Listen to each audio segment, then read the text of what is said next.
प्रभो हर हर महादेव शिव शंभो दीपम यदि परम ब्रह्म दीपम यदि जनार्दन दीप हरत मे पापो पूजा दीप नमस्तुते धवलेश्वराय बालालिंग महाप्रभु संसार सुखी रखंतु।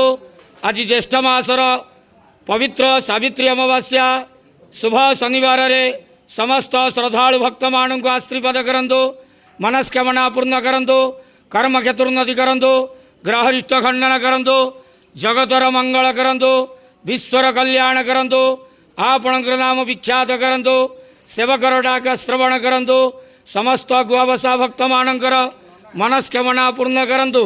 जो जो भक्त माने आपणक पाखरे मानसिक रखिछंती तांका मानसिक पूर्ण करंतु। आज पवित्र सावित्री अमावास्या रे समस्त व्रतधारी मानकर मनस्कामना पूर्ण करंतु। धवलेश्वराय बालालिंगाय नमो नमः। संसार सुखी रखंतु, आनंद गवार हरि बोलो। आज पवित्र सावित्री अमावास्या शुभ शनिवार रे समस्त श्रद्धालु भक्त मान को आशीर्वाद करंतु, आनंद गवार हरि बोलो।